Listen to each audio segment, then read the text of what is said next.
नमस्कार दोस्तों, मैं कुंदन कुमार आपका स्वागत करता हूं आपके अपने चैनल एसएससी दीप पर। कैसे हैं? आशा करते अच्छे हैं, स्वस्थ होंगे और अपने एग्ज़ाम की तैयारी में लगे हुए होंगे। आपके एग्ज़ाम के लिए आज हम जीके जीएस में टॉप 25 इम्पोर्टेंट प्रश्न, अति महत्वपूर्ण प्रश्न लेके आए हैं जो आपके एग्ज़ाम में बार बार पूछे जाते हैं। अब इस वीडियो को शुरू से अंत तक जरूर देखिएगा। वीडियो अच्छा लगे तो लाइक और कमेंट कर दीजिए। चैनल पे नए आए हैं तो प्लीज़ सब्सक्राइब कर लीजिए, दोस्तों को देख शेयर कर दीजिए, साथ में बेल आइकन को ऑल सेट पे बस डाल दीजिएगा। अब आते हैं क्वेश्चन नंबर 1 पर। क्वेश्चन नंबर 1 है, मनुष्य का सामान्य तापक्रम कितना होता है? तो मनुष्य का सामान्य तापक्रम जब हम फ़ारेनहाइट थर्मामीटर में देखते हैं तो 98.6 फ़ारेनहाइट होता है।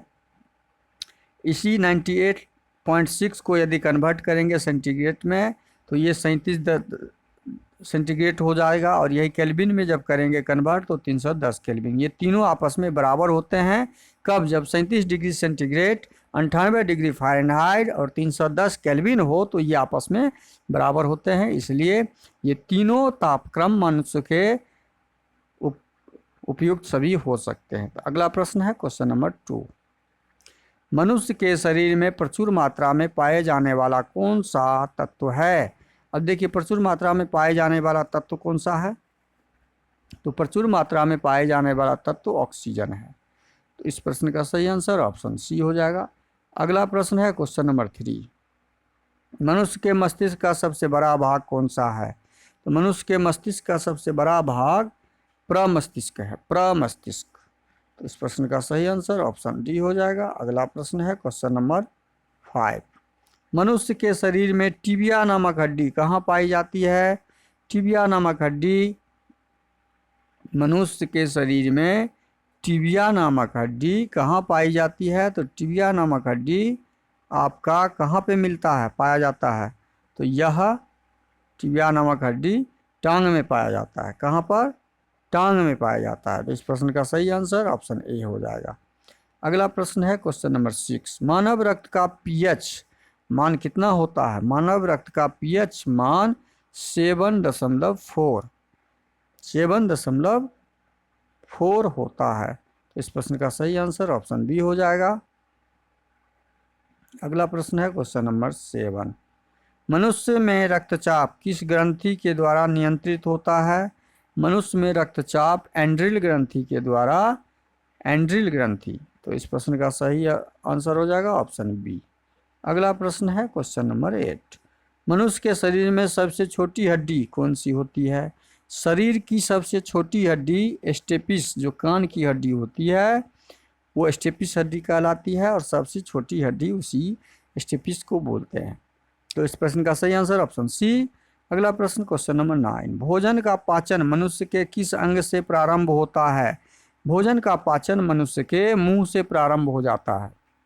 तो इस प्रश्न का सही आंसर ऑप्शन डी हो जाएगा। अगला प्रश्न है क्वेश्चन नंबर 10। बुढ़ापे में कौन सी ग्रंथि लुप्त हो जाती है? तो बुढ़ापे में थाइमस ग्रंथि लुप्त हो जाती है। थाइमस ग्रंथि क्या होती है? लुप्त हो जाती है। अगला प्रश्न है क्वेश्चन नंबर 11। मनुष्य के रक्त में कौन सा धातु पाया जाता है?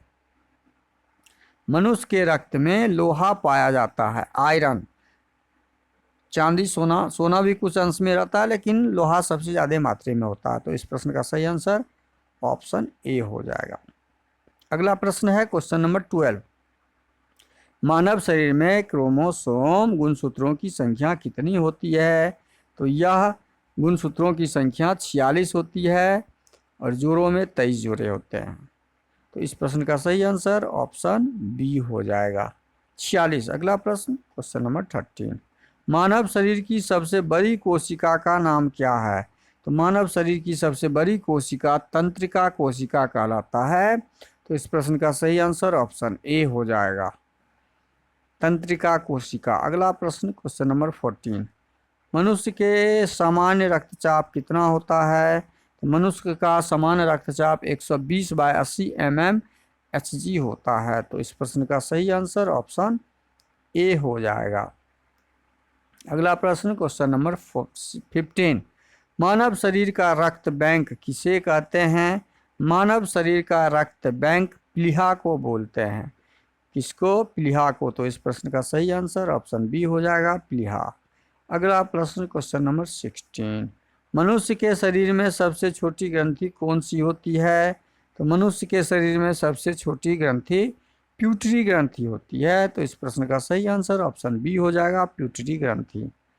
अगला प्रश्न है क्वेश्चन नंबर 17, मानव शरीर में जल की मात्रा कितनी होती है? मानव शरीर में जल की मात्रा 80 होती है, 80%। तो इस प्रश्न का सही आंसर ऑप्शन बी हो जाएगा, 80% होती है। अगला प्रश्न क्वेश्चन नंबर 18, मनुष्य के शरीर में पाचन मुख्यतः कहाँ पर होता है? तो मनुष्य के शरीर में पाचन मुख्यतः छोटी आंत पे होता है, छोटी आंत में। अगला प्रश्न है क्वेश्चन नंबर 19, मनुष्य के शरीर में पित्त कहाँ उत्पन्न होता है? तो मनुष्य के शरीर में पित्त उत्पन्न होता है यकृत में, लीवर में। इस प्रश्न का सही आंसर ऑप्शन डी हो जाएगा, लीवर। अगला प्रश्न क्वेश्चन नंबर 20, मनुष्य में कौन सा रक्त सर्वदाता रुधिर वर्ग कहलाता है? सर्वदाता रुधिर वर्ग ऑप्शन सी कहलाता है। ये देखिए ऑप्शन सी जो ओ ग्रुप है, ओ ग्रुप जितने भी रक्तदाता मनुष्य में 4 तरह के ही रक्त होते हैं, A+, B, ए, बी, ओ और AB, ये 4 तरह के ही ग्रुप होते हैं। तो ये O जो होता है ये सारे ग्रुप में समाहित हो जाता है। O किसी भी ग्रुप के लिए आपका रक्त सर्वदाता कहलाता है। तो इस प्रश्न का सही आंसर ऑप्शन सी हो जाएगा। अगला प्रश्न है क्वेश्चन नंबर 21, मनुष्य में कौन सा रक्त सर्वग्राही रक्त कहलाता है? कौन सा रक्त समूह है? तो वह AB है, जो किसी भी ग्रुप के रक्त को अपने अंदर समाहित कर लेता है, उसे सर्वग्राही बोलते हैं। तो इस प्रश्न का सही आंसर ऑप्शन डी हो जाएगा। अगला प्रश्न है क्वेश्चन नंबर 22, इंसुलिन की कमी से कौन सा रोग होता है? इंसुलिन की कमी से डायबिटीज रोग हो जाता है। तो इस प्रश्न का सही आंसर ऑप्शन सी हो जाएगा, डायबिटीज। अगला प्रश्न है क्वेश्चन नंबर 23, मनुष्य के शरीर में इंसुलिन का निर्माण कहाँ पर होता है? तो इंसुलिन का निर्माण कहाँ पर होता है? अग्नाशय में होता है। तो इस प्रश्न का सही आंसर ऑप्शन सी हो जाएगा, अग्नाशय। अगला प्रश्न है क्वेश्चन नंबर 24, मनुष्य के शरीर में लाल रक्त कण का निर्माण कहाँ पर होता है? तो मनुष्य के शरीर में लाल रक्त का निर्माण अस्थि मज्जा में, अस्थि मज्जा में होता है। तो इस प्रश्न का सही आंसर ऑप्शन सी हो जाएगा, अस्थि मज्जा। अगला प्रश्न है क्वेश्चन नंबर 25, चोट लगने पर किस प्रोटीन के द्वारा रक्त जमता है? चोट लगने पर फाइब्रोनोजेन प्रोटीन का नाम है। तो इस प्रश्न का सही आंसर ऑप्शन बी हो जाएगा, फाइब्रोनोजेन प्रोटीन्स के द्वारा रक्त जमा जाता है। वीडियो को शुरू से अंत तक जरूर देखिए। वीडियो अच्छा लगे तो लाइक कमेंट साथ साथ कर दीजिएगा। ये टॉप 25 प्रश्न जो हम आपके लिए लाए हैं, ये सारे अति महत्वपूर्ण प्रश्न हैं। इसका अधिक से अधिक जरूर प्रैक्टिस कीजिएगा। चैनल पे नए आए हैं तो प्लीज़ सब्सक्राइब कर लीजिए, साथ में बेल आइकन को ऑल सेट पे जरूर डाल दीजिएगा और दोस्तों को अधिक से अधिक शेयर कर दीजिए। थैंक यू, धन्यवाद। जय हिंद, जय भारत।